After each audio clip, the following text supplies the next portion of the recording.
Greetings. Send you all some warm, positive vibrations. Hope everyone is doing well and managing to keep themselves healthy and managing to keep stress levels down. So today I wanted to come on. I don't come on this channel often, just to share a few things that may perhaps be helpful for folks. So this is not, by any means, an entertainment channel, which I have said from day one. By now, currently, there is so much more information about narcissists, psychopaths, the spectrum of narcissists and cults available, cults in different cultures, different packaging. Um, it's global. And there's a lot of we can see a lot of patterns of narcissists throughout society and even in our own neighborhoods, communities, and even relationships. So what I wanted to touch on today is why perhaps we are attracted to narcissists, right? Perhaps when we're in our teens and our 20s, we don't have a language for this stuff. And I would even say the term narcissist is also, I think it's being overused. And at the same time, we see a lot of evidence of narcissism on the rise. I think I saw a figure today that, I don't know, now they're saying like anywhere from 5 to 10% of the population are moving with a type of, what do they call it? Not bipolar, but a borderline personality disorder. And so in order to get to the root of things, I always question, where do these things start from? And I think perhaps a shortcut, something that can be very helpful, is to observe patterns, right? If we could perhaps press pause on our preferences, whether it's black or white, turn down the volume, pause on our preference, or whether you have locks, straight hair, you're in a suit, or if someone is a religion or of a spiritual sect that you prefer, press pause and suspend, or press pause on our judgments, and to look and observe the patterns, and then we can see a lot, which can, I think, shorten our learning curve. So today I wanted to touch on why perhaps we are attracted to narcissists, share a few resources in addition to the resources in the playlists on this channel, as well as just touch on some of the lessons that I have learned. I'm a lifelong learner, that I have learned and am continually learning as I have continued to grow from and reflect on those lessons, as well as moving on from a chapter where I would say it's a whole nother level of school. It's been a level, I feel like, was going through a whole master's program. So I definitely want to make, first, let me just touch on a resource. You can find the documentary on YouTube. It's a narcissistic abuse documentary, and it is by Aletta Major. It's spelled Aletta, and last name Meijer. So you can find that documentary on YouTube. There's so much more information. The whole channel is dedicated to education around narcissistic abuse. This one I found really interesting in folks relaying their personal experience, right? So we can compare the patterns, and the patterns I think are really, really key. So that's one resource. And I wanted to make some distinctions. I found distinctions can be perhaps very helpful because we can assume, right? We can assume that when lots of words, trigger words, or assumptions based on packaging, lingo, rhetoric, we can make assumptions that everyone means the same thing when they're saying something.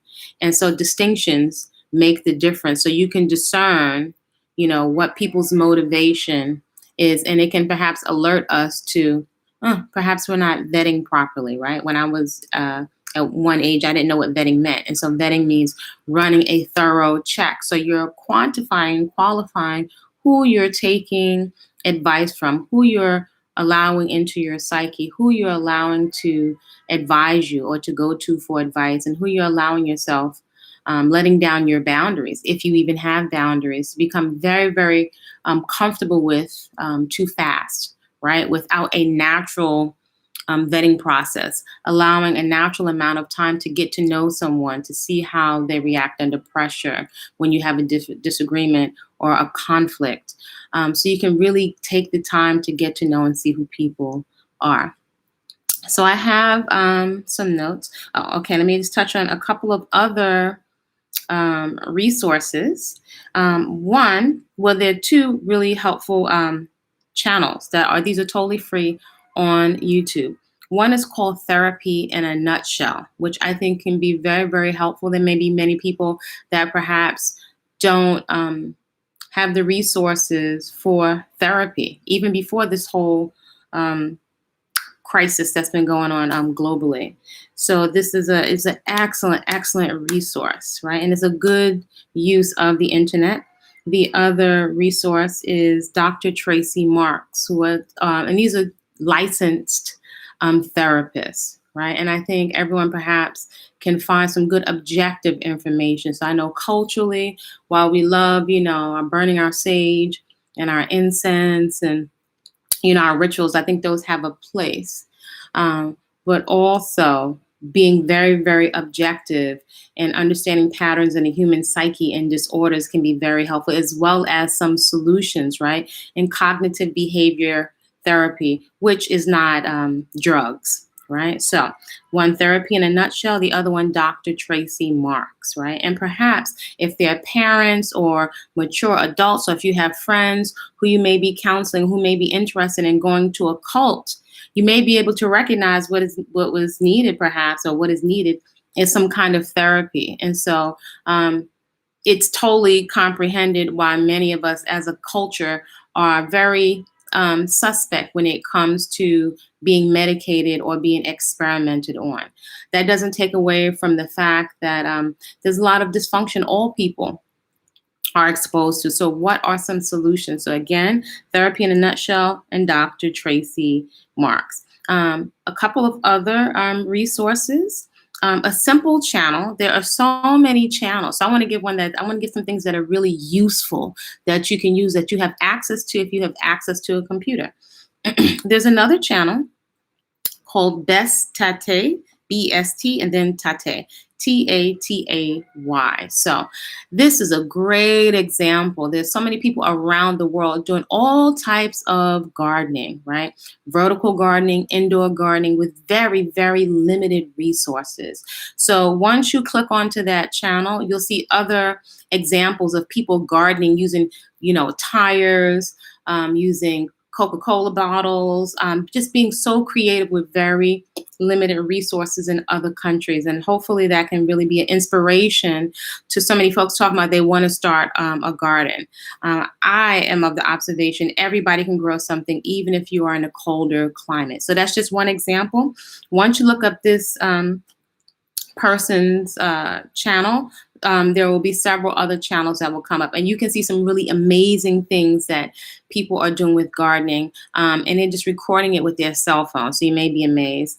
In addition, this is a great example of how folks are being very creative in creating what I will call and generating honorable economics, right? With limited resources, taking their phone, using their skills with knife, a hammer, some nails, cutting some tires, doing some beautiful things in terms of doing all kinds of swans and decorations with tires for the garden.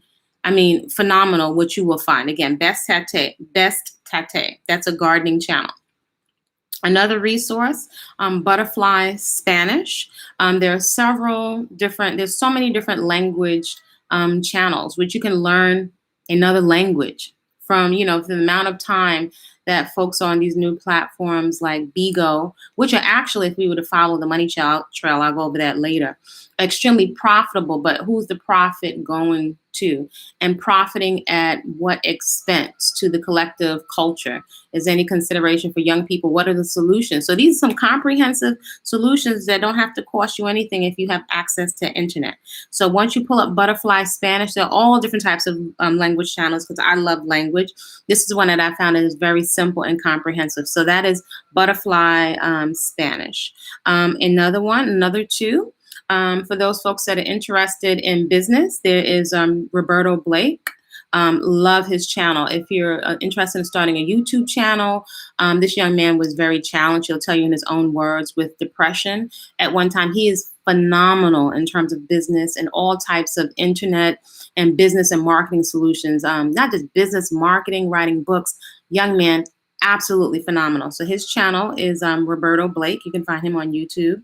Very, very comprehensive, very, very practical. And then I think the last one I'm going to offer today is Dr. Raven, the science maven.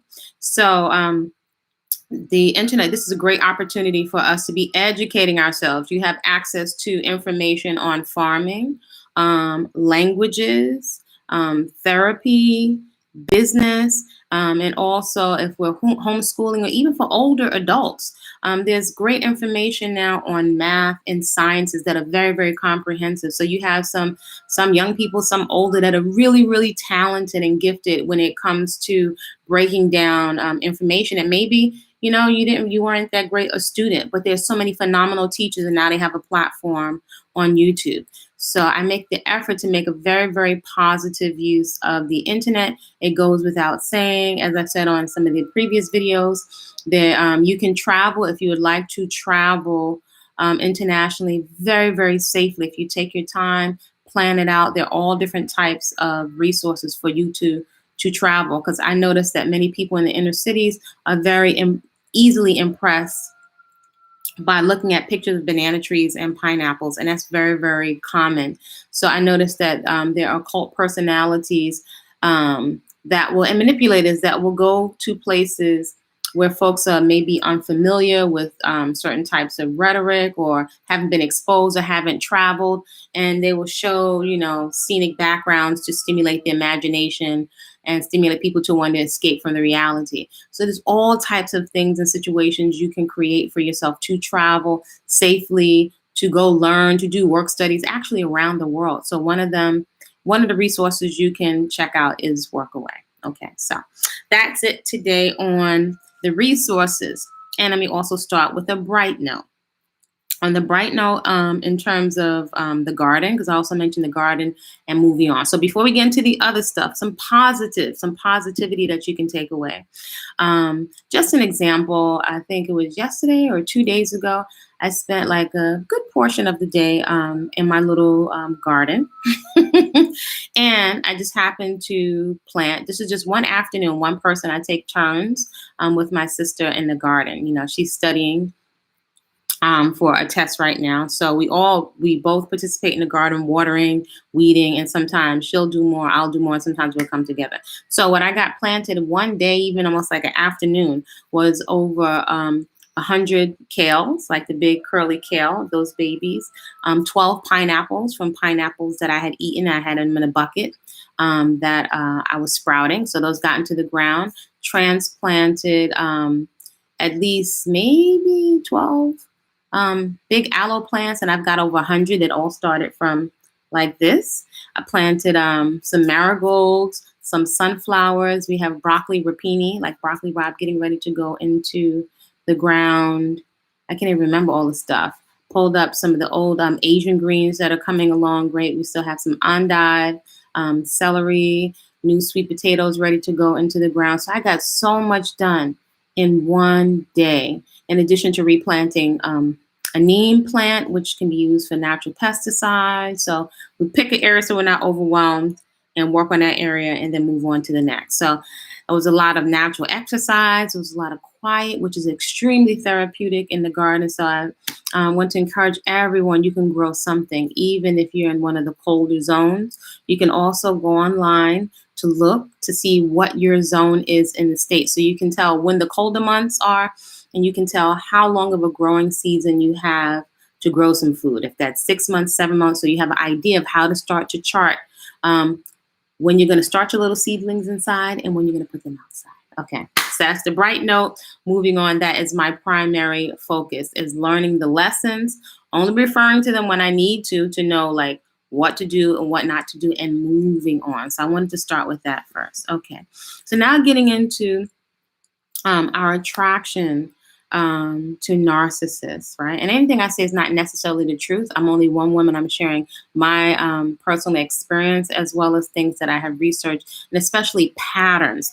There are distinct patterns that you can see that can really let you know what's a cult. Now, keep in mind, most cults will have some type of dietary regime, right? Where they're eating healthy. That may be a big distinction for many of us that have grown up with a lot of diabetes, obesity, substance abuse in our community, in our families. So at some point, folks start looking for, I want to change my life for something better. So most cults, if not all, if I don't care if it's macrobiotic, vegetarian, vegan, fasting, most cults offer this. So this is perceived as a benefit of being in a cult, where you have a lot of people on a certain type of dietary regime. And on a practical basis, many women are looking to lose weight or may have bad skin. I know that may seem overly simplistic, but this is part of the lure. There is a lure to cults. There's several different things that will allure and attract us to cults. So part of it is in our vanity and also in our insecurity, and also just in a desire to be healthy. That is what is kind of offered or dangled in front of you. It's actually was something, even though I'm very healthy, was dangled in front of me. I went looking for cooking classes, and just out of random, it was mentioned to me, we see that your skin, is broken out, and always thought that was weird. So in retrospect, I can note several different things that stand out to me now. Well, I was always like, that's kind of weird. That now I know is a pattern. Whenever I have to say that's kind of weird, why would they, that's actually a technique to deflect you. And that's another story. So we have an attraction. Many of us may not even want to admit. We may not even realize that we're attracted to narcissists. And a lot of it is fear-based. However, there are some distinctions with narcissists. Now, many of us can have narcissistic tendencies. And again, I think that word is being overused, or, self-interest. Self-interest is not a negative thing. There's a distinction with a narcissist, though. And something I really want to point out is that narcissists often are created, right? It could be from different things that are going on in terms of their brain chemistry, but definitely in terms of culturally. And this is something I really want to note, is that narcissists are created, and something I invite us to consider as men, and especially as women and as mothers, is, are we contributing to breeding these narcissists? And that's something that actually I have to say that it's undeniable now. You can see it. Women, it's easy for us to point the finger at men, but just as equally, women, we are contributing to the breeding of narcissists, folks without emotion or limited emotion, without any kind of empathy, who are very verbally abusive. It's coming from somewhere. So how we are parenting or not parenting and not being very intentional, we're contributing to these types of people being born. There's even research now that's showing us this is also something that we stop and we slow down. And I'm just going to say this from personal observation, something we may not be considering, and something I've heard also coming up from young women, choosing, who got pregnant, not by accident, but through being irresponsible and just winging it, saying like, I'm going to have love for the child, or we may have fantasies about, babies and baby clothes. And as a mature adult, in retrospect, and I'm sure many women now looking back can perhaps maybe admit that that baby is an infant and a baby for a very, very short time. And many of us want to have that part of the experience. Most of us are not looking forward to parenting children and bigger, small people, right? Because we wouldn't say babies, but little human beings that have their own mind, that are going to tell you no, that we cannot control. Most of us want the baby phase. And I've heard the term often, I want something to love. We get very nostalgic about baby showers. However, I don't know that many of us will admit that maturity is not our maturity is not in place to parent. And that's easily demonstrated by the lack of planning, financial planning. I heard one estimate, a recent estimate now, that it costs about $1 million to raise a child. And that's only money, not thinking of the ability to resolve conflict, patience, all the mental, emotional stability that human beings they need, and they need it beyond just one person. So I think perhaps many of us are kind of fantasizing about the experience of children. Also, children require physical and emotional protection from being exposed, to so much. This is beyond us. So children are not going to only interact with their mothers. We play a very, very important role in nurturing and breastfeeding, but they're not only going to interact with us. I had baby feed for a little while and realized it was irresponsible, very selfish of me. Thank God I caught myself. And so perhaps, thank you for sharing that, because this is something that maybe perhaps we won't admit. It's a baby, but it's a baby, almost like sometimes when we say meat instead of animal flesh or cadaver, right? So not meaning to trick, but that's what it is. A baby, it's like a fantasy. We want to go to clothes with baby store, and that's sold to us. But it gets tired and gets old really, really quick. We're not really taking, we don't have a frame of reference at a young, immature age of the toll that it takes on your body and on your nerves, and you can only do so much. So we're winging it. And it's really not fair to children. And we can see now children that you don't have a real concrete plan. I mean, your plan can go left, but we're starting out the gate in a very volatile environment without a plan for safety as well as education. It's like winging it. The odds stacked, and this is not to be negative. This is just to be objective. If we just look at the numbers and we look at results, they're not going to be babies for long. They need to be protected physically with security. You cannot keep your eyes on them and go work in this climate at the same time and go to school. Something is going to drop. Now, the same information that I'm saying, a narcissist or a manipulator is going to take this and turn it every which way to Sunday to manipulate. And that is one of the tendencies of cults and manipulators and narcissists, to take elements of truth and manipulate it. So most narcissists and manipulators, whether in churches, and you can find them in ashrams, if you just turn down the label, it doesn't matter what you call it, but we can see elements of practical truth, excuse me, being manipulated every day. And so I wonder if in 2021 we'll become more balanced and wised up and not be so gullible and be so romantic. It's like we're looking for fortune tellers instead of practicality, and avoiding putting off self-gratification and making mature decisions. So winging it hasn't been working. And we're winging it also in terms of the being a breeding ground and contributing to a breeding ground for narcissists. Something to perhaps consider. If you are engaging with someone who is selfish, and perhaps this might be helpful for somebody in their 20s or 30s or whoever, because it's no secret we see folks in 50s, 60s, whatever, making decisions as if we're teenagers, right? And I don't have all the answers, and I've made my own errors. If you are engaging intimately with someone who is resistant to having a conversation and being in action around having an STD test, even several, that's a red flag, because they're selfish, because what the possible consequences go beyond you as an individual to another person and potentially other people, right? Potential offspring or children, babies, as well as to the other person. So these are conversations, just like not wanting to talk about death, not wanting to talk about life insurance. So that is a red flag for selfishness, not wanting to have these uncomfortable conversations which have dire consequences. So also, if you are not taking the time to vet someone, if someone is going to be selfish and you only want to have a lust party, lust is a part of life. But if you are not looking past lust. Like I saw something the other day of a picture of a STD that somebody shared that was like mind blowing.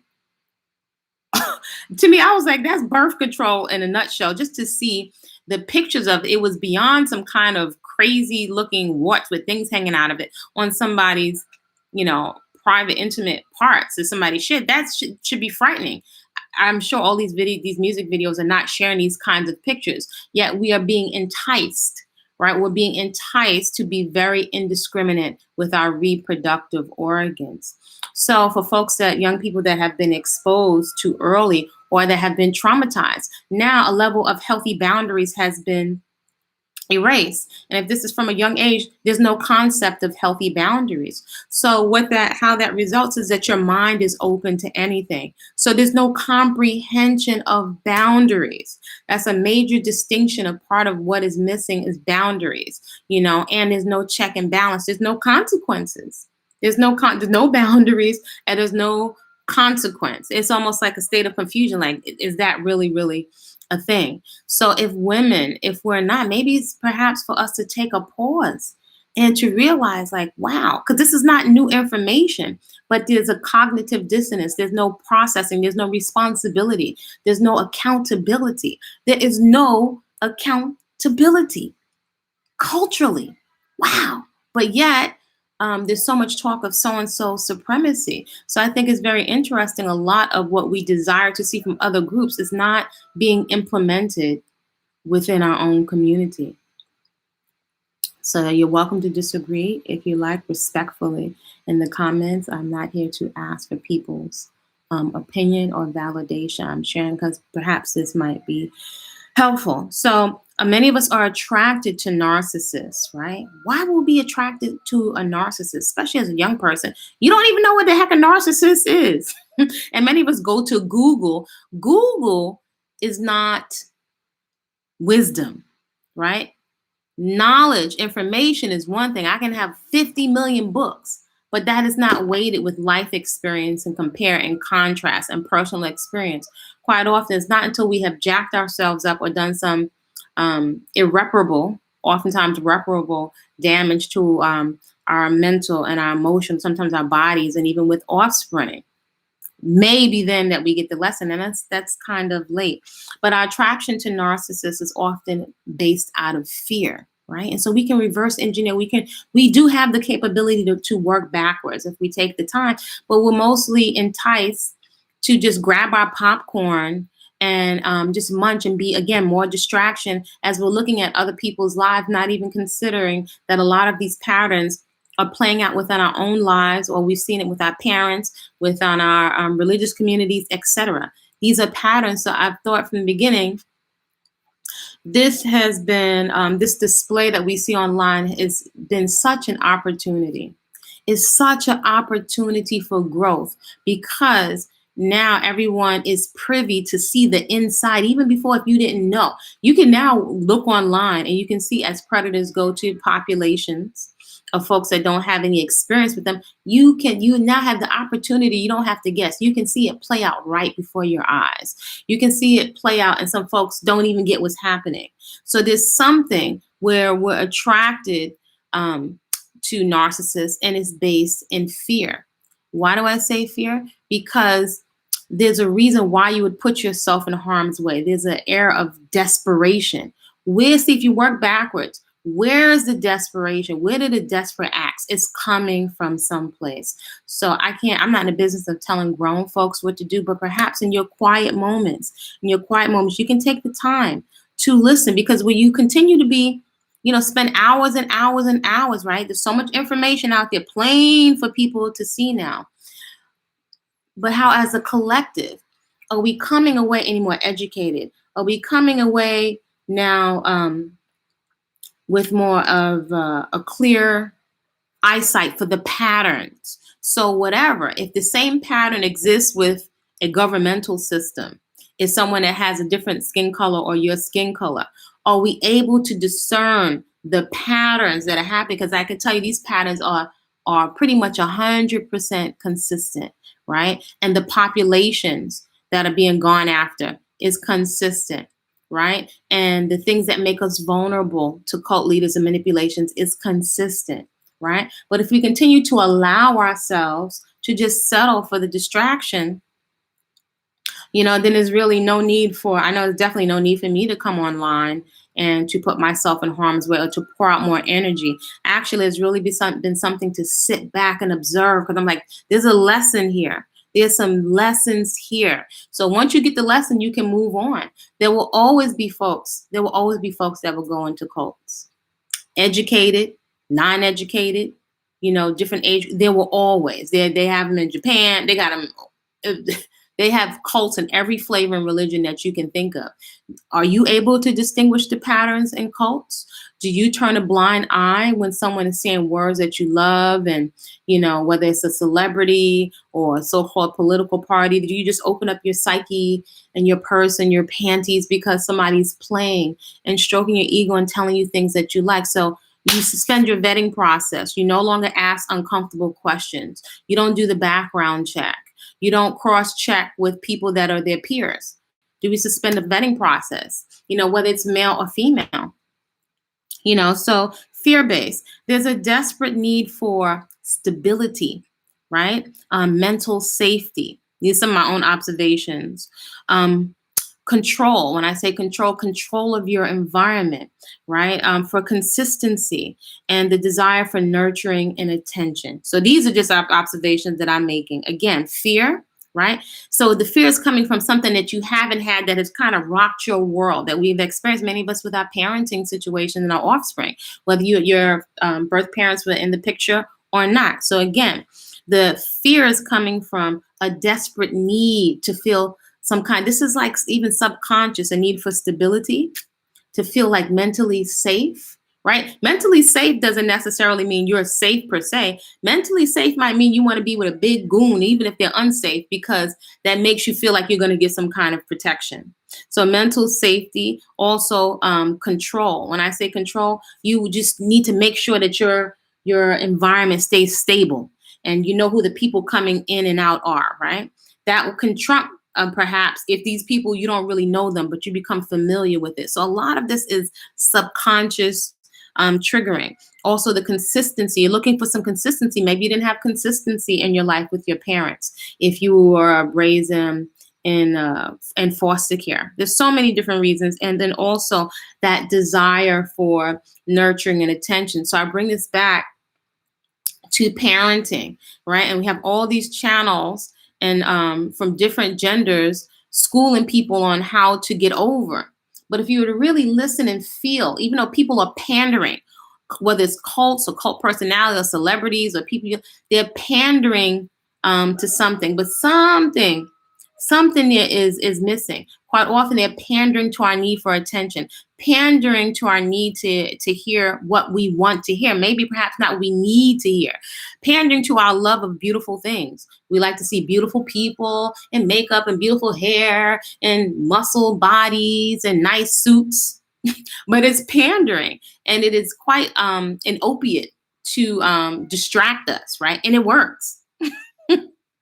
So the other thing, you can also note online, this is just me observing the pattern, the need, and you can hear this even come out of folks' mouth, the need to have somebody else regulate you. So again, that goes back to our need for stability, right? Again, if you didn't have consistency, although children will rebel against rules, going to bed at certain time, and no, I don't allow you to eat a whole bunch of junk food, right? When you get old, as these children, when they get older, you can note people that have some type of order and structure, and someone that lovingly, because they cared enough, put structure and put boundaries in place. This is what's missing for folks. So children feel safe, if they're watching the adults fighting and you don't know if daddy's not going to come home or mommy's not going to come home. These things do something to our psyche that stay with us well into adulthood. So you can observe many adults saying that I want somebody to regulate me.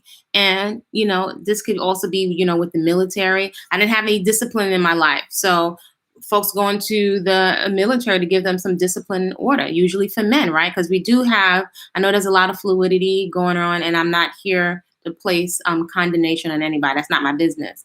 However, we can note some patterns. Many of us are looking for structure and order in order to progress, right? As a human, as a productive human being, a productive citizen, basically being able to provide for yourself and potentially a family. So many adults you see, young adults, are submitting themselves to something that can give them some order and some direction, right? They want somebody to regulate them, which is interesting. Some people prefer to go to prison because there's some kind of order there, right? They get regular meals. They'll get, some education there. Perhaps, there's some bonding there with people. So people looking, actually, as much as people rebel, for something to regulate them, because it takes some maturity and discipline to self regulate. Folks are looking for somebody to regulate them from their risky behaviors, which subconsciously, if you're putting yourself at risk, your reproductive organs, your money, your psyche, psychologically, you're putting yourself at risk. So one of the patterns that you can see with a lot of these people, mostly young people, but this is not exclusive. I really want to make clear, this is not exclusive to folks in their 20s, in their 30s.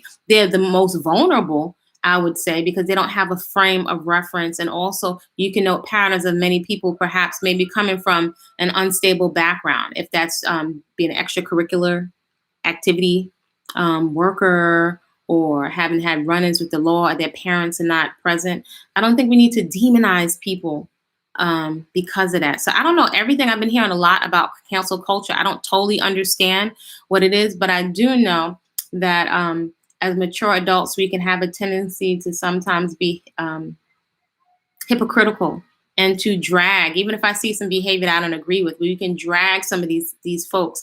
And I think perhaps we're even doing ourselves a disservice. I'm not saying to give behavior a pass, but somebody is showing us their life.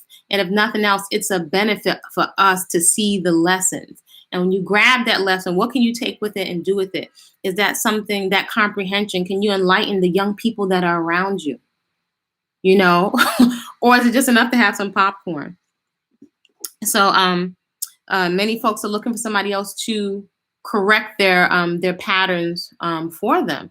So we might laugh at this, but if we sit back for a second, how is it we come to a certain age, right? This says something about our underdevelopment. And rather than demonize it, if we would just ask some questions, I think we would be better positioned to actually implement our own solutions without having to wait for a government. So it takes a certain kind of maturity. And maturity usually doesn't mean doing what's immediately gratifying. It's usually uncomfortable. Many of us are looking for, and inside the video, that resource, and I put the information for this one particular resource here, something that was stated in there, and it makes sense. I've observed the pattern. Many of us are using the chaos and the destruction, of all this drama you see of the cults as a distraction from emotional pain. That's real, whether that's substance abuse or going into these cults. Now, it's going under the guise of family and community. And so folks are cutting themselves off from family members, when maybe perhaps in retrospect, when folks get out after some years of healing, or maybe later on in adulthood, but hopefully perhaps folks can notice the pattern that quite often you're letting go or trading off one narcissistic pattern for another, or a dysfunctional family pattern for a narcissist, right? Without enough of a frame of reference. So you may be thinking, well, I'm getting fed and I don't have to think about paying rent. And it may seem like a utopia. You're avoiding one set of things that you have to do that are uncomfortable, but you don't have a frame of reference. You don't have a frame of reference for what you are going to be exposed to. And in the case of cults, you're not going to be exposed until you're thoroughly broken, and until all your resources are depleted, until you're pretty much backed up into a corner. So now you're in a space where you're dependent for food, you're dependent for clothes, you're dependent for so-called security, right, and protection. But then again, who's protecting you from the protection? So these are things that, again, in your 20s or your 30s, or just someone without a frame of reference, you leave yourself very vulnerable. You're trading one thing off that you know for something that you don't know. And it's a huge gamble. What was the other thing? So just another pattern is something that I observed in my experience, whether we call it Willie Lynch, if we perhaps, right, the story, everyone's using this story of Willie Lynch. And it's something I observe with a lot of these cults and rhetoric, whether they're whatever culture, whatever color package, there is a pattern with rhetoric. So we have a tendency to assume that it's only so and so supremacy that uses the technique of propaganda and literature and movies, right, to put out a message and to draw followers. And I think perhaps that the error, something that we're taking for granted, is the assumption that folks that look like you from the same cultural background, even if they're raw foodists, if they have locks or they have a degree, that the people don't have the capacity for deviancy. And in particular, when you have not vetted these people, I think it is absolutely astounding that folks wait online in the queue for either someone to rate you in terms of telling you what your worth is and what you deserve, or get online to seek praise from someone. So rather, it's too easy to demonize people and call people stupid. But perhaps before blurting out what seems like the obvious, perhaps we would be better served to ask, like, what's really going on here, right? And also asking what's going on here. Could possibly any of these patterns be showing up in my life? Or with the people that I'm choosing? Again, if we bring this back very simply to, if we're choosing individuals that we have not vetted, right? And I'm saying in terms of romantic partners, right? That we haven't vetted in our ignorance, right? And our lack of frame of reference. If you're choosing people that are selfish, the selfishness will show up and a lack of care. Somebody that really cares is going to want to make sure that you're safe, right? Before you engage. Somebody's going to consider your mental and your emotional, your emotions, that your emotional damage is not coming from this. That's a red flag for selfishness. So if already we can see at a basic level, that's how many of us are moving today. It is encouraged by popular culture. Selfishness is encouraged. This is not lightweight selfishness. The way that we are engaging, we're putting future generations before we get to other people. This is something that is happening in popular culture, and it is celebrated and glorified in our music. I'm not a prude. I love music, but you would have to be blind to not acknowledge or insert serious cognitive dissonance. As a matter of fact, one of the popular cult leaders that's online constantly, if people are paying attention, right? They throw elements of the truth in your face. Constantly said, basically saying, you can't call me on this because all the music says F you, F this, twist up in your uterus, I'm a come in your blah, blah, blah. This is what the cult leader said. This is what you're listening to. You don't have a problem with it, so why do you have a problem with me? This is a tremendous opportunity to see, like, what's going on, to get to the root of where this is coming from. What perhaps do we have to do, each one of us, I don't know, I'm not with you, in order to rectify this or to apply some type of corrective action, whether you have a child that came out of your womb or not, because you live in a community with these people. And it is obvious no one has more of a vested interest in your health or your success or your safety than you. I mean, at this point, if you're waiting for a government or if you're waiting for reparations or anybody else to do it, if you're waiting for somebody to check the climate of your community, then we're late. And these are lessons that hopefully, I would say that we should have gotten it by now, but it's no should have. We don't have it based on, results. So this is really, really shocking. So many of us are going from one narcissist to another because that is, for many of us, culturally what we have known and what is familiar. Many of our popular songs, Papa was Rolling Stone, also, it's joking, our pain. So we're desensitized. Popular culture will desensitize to morals and character, which has nothing to do with religion or so-called spirituality, because then again, that's being twisted all over the place. So that's why I invite folks to pause on all the labels of this is spiritual, whatever. Just look at basic behavior, putting yourself in harm's way. Do we not have a vetting process? And I think that's a big place to start from. If you don't have a vetting process, if someone has a problem with your vetting process. If somebody has a problem with you asking questions, in my experience, the more questions that I ask, the more problems that I had. I asked some basic respectful questions. How do you resolve conflict? When I ask questions about money, or where's the money, going, I had problems. We have extreme cases that are playing out for all to see. If we are paying attention, it's not being checked. Somebody's profiting. And culturally, I don't know if folks have even looked to see this, one of the newer. It's not going to be the last. I'll say BIGO. I don't know that anyone has taken the time to check the money trail of who owns the company, the company, and if they can afford the payout that they have. Just like with the record industry, then what's the take home? What I invite folks to take the time to look to see, because all money is not good money. It's fast money, but what is the cost? Because just the what is encouraged, like the waste of time, like our morals, character, in addition to ourselves putting ourselves out there with our reproductive organs, what this going to do for future generations, the amount of abuse the more abuse that is folks were engaging in for entertainment, the more desensitized. There are children all around. You can see all kinds of mothers on these platforms. And again, I'm not saying I'm as goody two shoes or whatever, but that's not the point. There's a constant. We think we're not being affected, but watching some of these cult leaders, we don't realize it is shifting our ability to create boundaries. We're becoming more and more desensitized. It's like the first time I heard someone cursing on the radio. Now that's nothing. What we're being exposed to in the movies, there's been a constant, it's like sped up, a blurring of boundaries. And again, I don't want to misconstrue this with any kind of religion or spiritual cult, because therein comes more confusion. So we keep thinking we're letting go of one thing and trading it for another version of the same thing.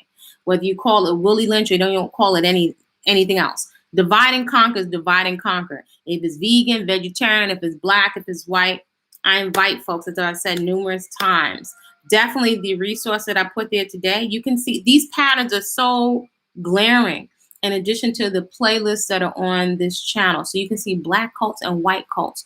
You'll see they're almost ditto, 1,000% the same. And so the only one, again, that has a vested interest in you pulling back from this, because we're feeding. We are feeding in terms of emotionally and mentally with narcissistic supply, right? We're feeding, and also we're literally, folks from the States, you're sending all of these narcissists your money. You're not even thinking the cult that I experienced, and not hating on them, but just, if you have a quote unquote 100 acres of land, then why do you need everybody else's donations if you've been there for 10 years? And what are you sending money to, an idea or concept of something, when you could be creating this for yourself? Then for somebody to make you think, trigger fear that you cannot create this without me. You cannot garden, without me. You can't exercise, any kind of morals or whatever if you don't come into my cult, into my new family. One afternoon, I planted over 100 kale, 12 pineapples, herbs. Oh, that's right. Snap peas, cucumbers, and I planted watermelon. One afternoon, one person. This is what I'm saying. The distraction is at an all-time atomic high. It's too easy. This is psychological program. We can get into as evil as this or that, but this is all actually very practical. And all of these cult leaders are going to give you elements of the truth. And they're going to tell you what they're going to do to you in your face. But many people are thinking, not me. I'm too smart for that. They're not talking to me. I got this under wraps. Or we're so high-fiving with this whole thing of this hypnosis of the celebrity. Oh, wow, I had a celebrity come over to my house. Yo, I had coffee with him. Yo, he said hi to me. It's absolutely, it's absolutely astounding. So a lot of this behavior, you can notice a lot of triggered behavior. That's a very distinct pattern. Triggering behavior, triggering responses based on the different conversations. You can also notice the cult leaders, instead of answering questions directly, they will usually deflect the conversation and start to question you and start to ask you questions. You call and ask a very clear, direct question about something, a behavior that's been exhibited, or very glaring contradiction. And so part of the pattern, bug came in here, that they will start to question you about morals, right? This is all word salad and a moving target. Something's going on, but you can't catch it if you're not familiar. So this is word salad. You can watch it playing out right before your eyes. It's absolutely astounding. So a lot of times they'll reframe the questioning, flip it on. You ask the question. They don't answer your question. They flip it and ask you a question, and also ask you a question to trigger guilt or to trigger shame or to trigger the fear of you being exposed, for something. It works like a charm. You can also observe a lot of arrested development, right? And the arrested development quite often is put on display in private cults and public cults. They'll have people come up in, a lot of meetings. I know I experienced a lot of meetings, would constantly be called into these meetings, and the meetings would have, the so-called, the high priest and the other people in these private meetings. Basically, they're going to work on your psyche. And so the person that you thought was so loving and so caring and such a good listener, you didn't realize that you were being audited for information and being audited for your insecurities. It works like a charm. There's a reason why people that have been in cults usually they don't come out of the cult. They don't come and they don't speak out. And something that was noted in the documentary that I mentioned today is that one of the biggest things that the cults will do, and they said that this was a good reason why I think that many people don't come forward, is because they have you second guessing yourself so much, right? With changing your name and isolating yourself and constantly being indoctrinated, whatever the doctrine and the rhetoric of the cult, that what it does, it makes you start to doubt yourself, and that they will actually install themselves in your head, in your thinking pattern. You can quite often hear people saying that they're dreaming about the cult leader, dreaming about having intimate relations with the cult leader, so you're so indoctrinated. They introduce doubt.